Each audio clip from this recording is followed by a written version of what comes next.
All right, let's open up this first. Okay, I'm not gonna go through the pretend, act like someone actually mailed me something.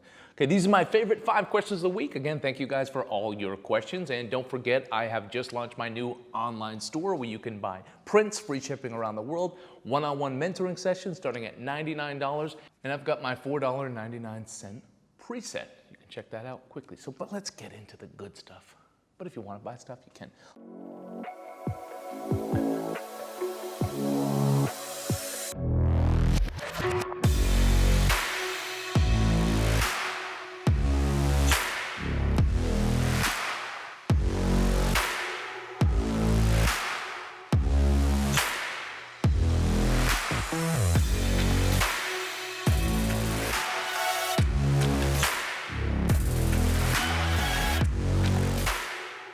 Let's get into my favorite questions of the week. First question comes from YouTube from Billy Abroad, and he said, great video. Thank you, I appreciate it. I think he was referring to the last episode, I can't remember. He said, is it possible to earn a good living as an assignment and reportage photographer?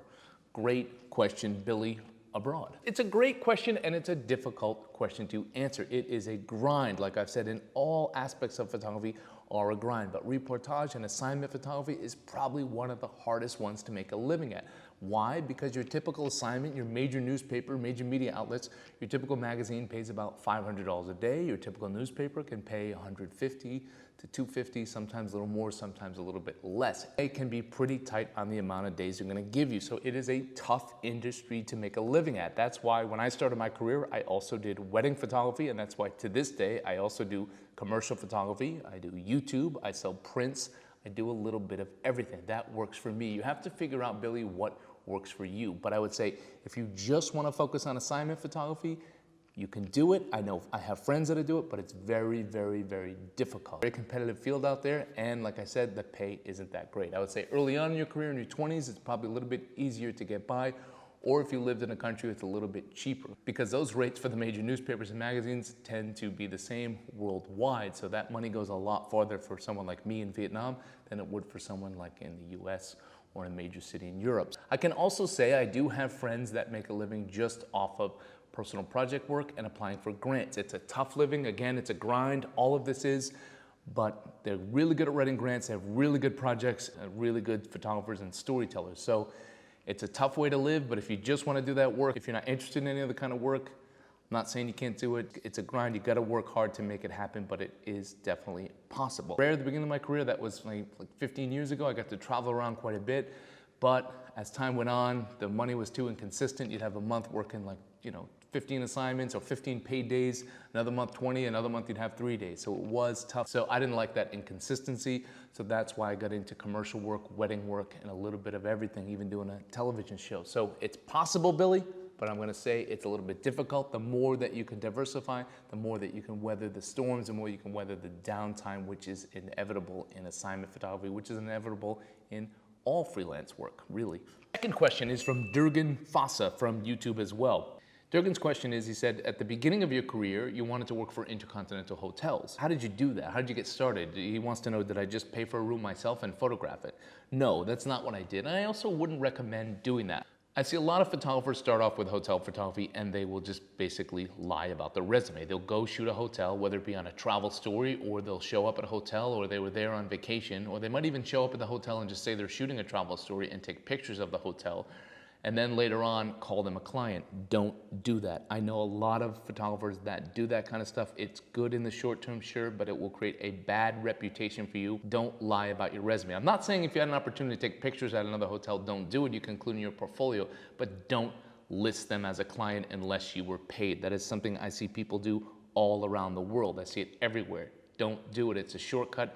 It's not fair to the rest of the world. It's not fair to the other photographers that earned their way into those jobs. It's not fair to yourself either, because you haven't worked with them as a client. So don't list them as a client. Don't put their logo on your website if you haven't worked for them. Earn it. It feels better when you get there. Plus, other photographers will call you out on it. Other photographers will get upset, and you will make a bad name for yourself in the industry. Now, again, that doesn't mean you can't take pictures at another hotel resort. I don't mean that. So I'll just give you the way I got started and give you a couple bits of advice. The way I got started with hotel photography is I was taking pictures on editorial assignments. So I was shooting for Condé Nast Traveler, which features a lot of luxury hotels. I was shooting for the New York Times, which sometimes features luxury hotels. And once those images were published, the hotels wanted to purchase the images from me directly at a price that was much better than my assignment work. So ding, a little light bulb went off in my head or outside my head or inside my head, and I decided to venture into hotel photography. And the way I got started is I shot cheaper hotels at a cheaper price, and I worked my way up. And I grew into doing more. I grew into doing video. I grew into hiring models. I grew into a full production. So it just took time, and I had patience. If you have an opportunity to practice, sure. If you have an opportunity or a connection at a hotel, go and shoot, get the practice. I always like to say to people, go out there and shoot the work you want to get paid to shoot. What I don't mean by that, though, is lie on your resume. Next question is from, let's see.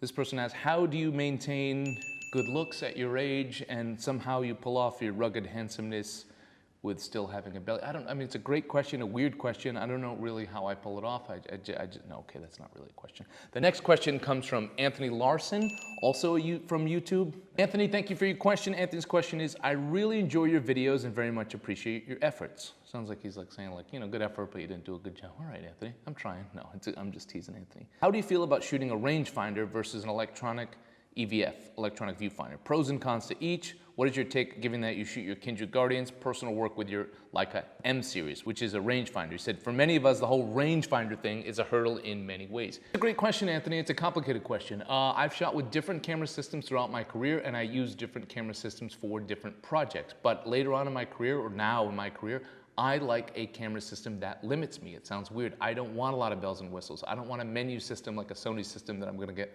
lost in. For my Kindred Guardians project, my personal project, documentary work, a rangefinder works well for me, but I don't think it works well for everybody. Rangefinder forces you to slow down, and that's something I wanted at this stage in my career. And I also picked a project that allows me to slow down. So when I'm doing my stories, I'm not just showing up for an hour or two of shooting.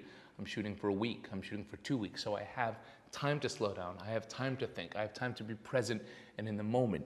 So that's why I chose the Leica system for me, because it has forced me into a situation where I slow down. It forces me to think a little bit more. It forces me overall just to be a more thoughtful photographer. But yeah, if you're shooting sports and you need that action shot because you're shooting for a magazine that demands that, it's not gonna work for you. A general overview of why I chose a Leica and the Leica system and the Leica M10D specifically, because it was so simple and so minimalistic. That's what I want.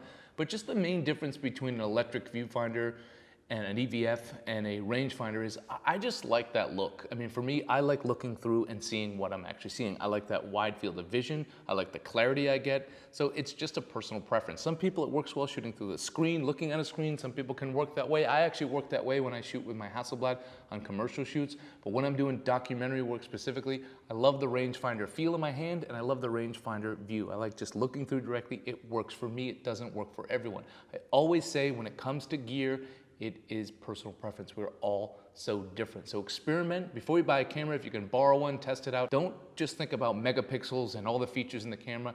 Think about how you felt having that camera in your hand. Think about what it felt like, the whole process, carrying around with you, looking through it, you know, the whole system operating the camera, things like that. So whatever works for you, that's what I say you do. The next question comes from Richard Silvius, and I'm gonna paraphrase here, but he said he saw my work on from Kindred Guardians about my sloth story. He saw it published in a newspaper, the Washington Post. He wanted to know what's permissible in the digital darkroom for photojournalists these days. Every newspaper is different, but a good rule of thumb, something I learned in college, is basically if you spent more than a minute on a photograph, you spent too much time. That's a silly rule because, you know, some people can do some pretty crazy things in less than a minute. Ethical codes are different for different newspapers and different magazines, depending where you are. Good rule of thumb, just a good way to start with, is no adding things in that weren't in there. No removing things from a picture itself, so no cloning things out, things like that. Steve McCurry, I guess, is exempt from that because he did a lot of that, but I'm not gonna get into that. Maybe that's a whole other separate blog. Actually, if you guys would like to hear me talk about what I think about Steve McCurry and that whole scandal, put something in just put Steve McCurry in the comment section. And I get enough of you ask, I get enough of you that comment on it, I will do a whole separate vlog about it because I have a lot of opinions about that. So basic, you know, color correction is what's permissible for most magazines, for most newspapers. I do a little bit more color toning with my personal work itself. because it's my own documentary work. But again, I'm not changing my journalistic ethical code, which means I'm not like cloning out things from my pictures. I'm not adding things to my pictures that weren't there or things like that, because my images do later on get published in major newspapers and major magazines. So I just believe in that natural process. For my commercial work, obviously, if you want to add a sky or move things, fine. But editorial work, anything journalistic work, a certain look that comes out of the Leica and the Leica lenses that have a certain color to them and a certain look to it, and then I just do a minor color correction, and that's it. Especially if I'm on an assignment, New York Times assignment, things like that. Very, very little color correction, very little toning to my images at all. It's just what they want, and I believe in that as well. So hope that answers your question. But again, every country, every newspaper is different, but some of the things they have in common is, yeah, no cloning things out, no adding things in that weren't there. Good rule, makes sense, hopefully, for news at least. Last question for the mailbag series today is, can you name a photographer that has influenced you or inspired you in your career? There's a lot of photographers that have made an impact on me in many different ways, but one photographer that really stood out early on in my career and still has an impact to this day, still inspires me to this day, is war photographer James Nachtwey. If you've ever seen his movie, War Photographer, about his career, it will inspire you, hopefully. But what I loved about James Nachtwey is that for tragic events, he could cover serious stories, and he did so very, very gracefully. You know, even when he couldn't communicate with language, he would communicate with his body. He would earn that space between himself and his subject. And what really stood out to me was how he could get a powerful, not just that he could get a powerful story working in such a graceful manner, but also how thorough his stories were, how impactful his stories were. And what I really loved was that he brought art to his images. You know, that he's the one that taught me that you can bring an artistic element, an artistic style to journalistic pictures. And I always admired that about him. The way that he plays with light and shadows and his exposure. I always found that very, very beautiful, and it always inspired me, and it's something I always strive for in my stories. So James Nachtwey, if you don't know who he is, look him up. You'll stop following me and you'll just look at his stuff. But he's an amazing photographer. Look him up online. I'll put the spelling here, James Nachtwey. Fantastic, inspirational photographer. Guys, for your questions this week, I appreciate it. Don't forget, if you want to be featured in Mailbag, just put your name, put the hashtag AskMott, and you can ask me on Instagram, YouTube, Facebook, wherever. Tell me where you're from, tell me your full name, write the question in, and I will feature my favorite 5 every week. And guys, don't forget the launching of my new online store. I've got prints like this for sale, shipping worldwide. I've got one-on-one mentoring sessions for sale. And I've got my new $4.99 preset available to you all. You can download all this directly through my new online store. Thank you guys for tuning in today. Don't forget to like, share, and subscribe. Have a wonderful day.